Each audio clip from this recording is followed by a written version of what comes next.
রেলের ব্রিজের যে স্লিপারের কাঠ হাত দিয়ে খোলা যাচ্ছে, এত খারাপ অবস্থা দেখো।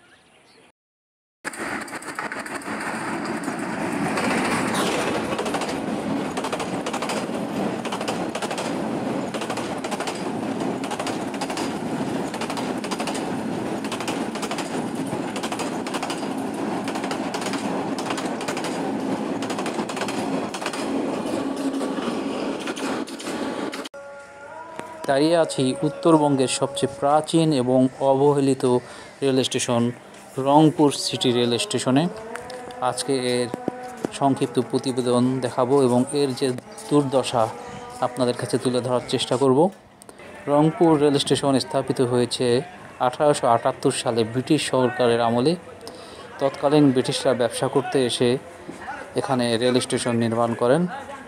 ব্যবসা করে তারা এতই মজা পেয়েছেন এই এলাকায়।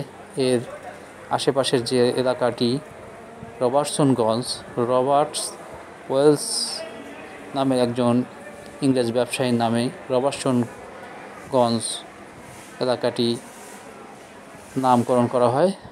তো দেখুন কি অবস্থা। স্টেশনে ঢুকলাম আমরা।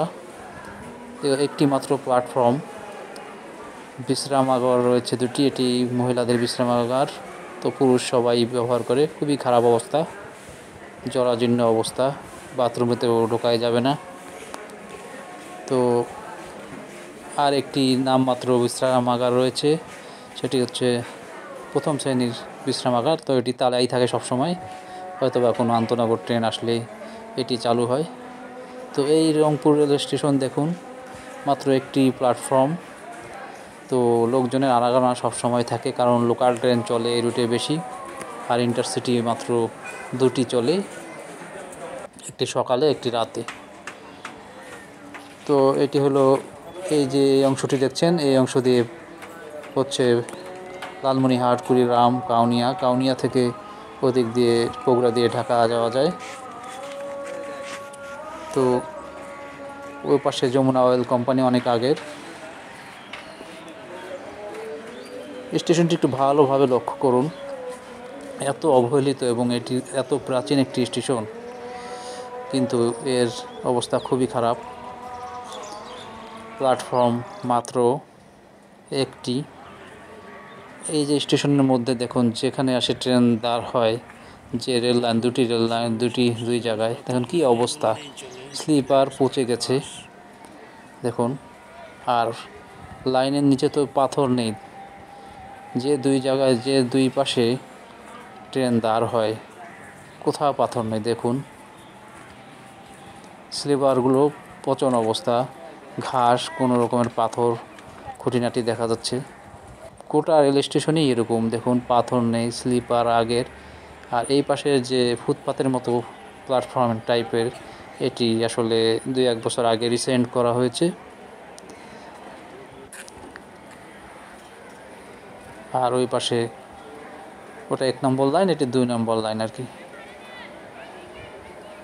তো এই হলো স্টেশনের অবস্থা। সামনে আরও আপনাদেরকে দেখাবো স্টেশনের বাইরে বা স্টেশনের 1 কিলোমিটার পরে কী অবস্থায়। দেখুন কোনো পাথর নেই, কোনো কিচ্ছু নেই। সেই মাগদাদা আমাদের রেল লাইন দিয়ে চলে রেল লাইন। একটি ট্রেন আসলে ভালো হতো, এই সময় কোনো ট্রেন পেলাম না। আর এটি হচ্ছে এই পাশের যে অংশটি দেখতে পাচ্ছেন, এটি হচ্ছে পার্বতীপুর যায়। পার্বতীপুর দিয়ে ঈশ্বরদী হয়ে ওঠে, ওদিকে ঢাকা যাওয়া যায়, আবার দিনাজপুর, ঠাকুরগাঁও যাওয়া যায়। তো একটি বিভাগীয় সিটি রেল স্টেশন কেমন হতে পারে। আর এটি হচ্ছে স্টেশন থেকে ভিতর দিয়ে দেখুন, দুধারে বস্তি, অনেক আগের থেকেই রেল ঘেঁষা।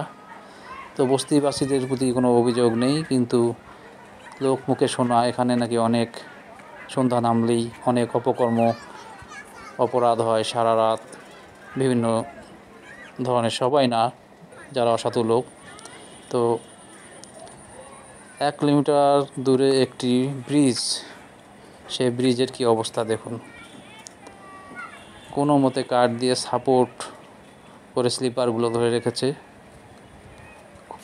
খুবই অবস্থা খারাপ গোটা ব্রিজ। এটি হচ্ছে স্টেশনের পাশেই সারাদিন ট্রেন চলাচল করে, 10-12টি ট্রেন। কী অবস্থা দেখুন, এই দেখুন ভেঙে পচে গেছে। এই জায়গাটি দেখুন, স্লিপারগুলো পচে গেছে, যে কোনো মুহূর্তে দুর্ঘটনা ঘটতে পারে। আসলে আমাদের দেশে দুর্ঘটনা ঘটার আগেই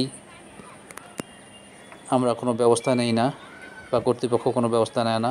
যখনই কোনো দুর্ঘটনা ঘটে তারপরে হয়তোবা কিছু ব্যবস্থা নেওয়া হয়, কিছু প্রাণ যায় তারপরে। তো আমাদের হচ্ছে এই অবস্থা।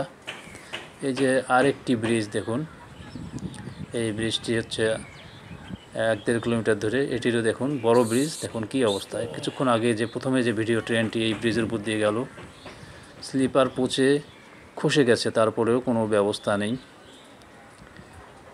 এবং গোটা ব্রিজ দেখুন কাঠ দিয়ে সাপোর্ট দেওয়া, কোনো মতো এই দেখুন আরেকটি স্লিপার, কী অবস্থা, পচে ভেঙে পড়ে যাওয়ার উপক্রম। এসবের উপর দিয়ে রেল চলে আমাদের এই রংপুর সিটিতে। রংপুর সিটির 1-1.5 কিলোমিটারের মধ্যে দেখুন কাঠ ফুলে পড়ছে। তো এই হলো অবস্থা। তো আপনাদেরকে রংপুর রেল স্টেশন এবং এর আশেপাশের দুরবস্থা দেখালাম। কর্তৃপক্ষ যেন দ্রুত এর ব্যবস্থা নেয়, সেই আশায় আজকে এখানে শেষ করছি। আসসালামু আলাইকুম।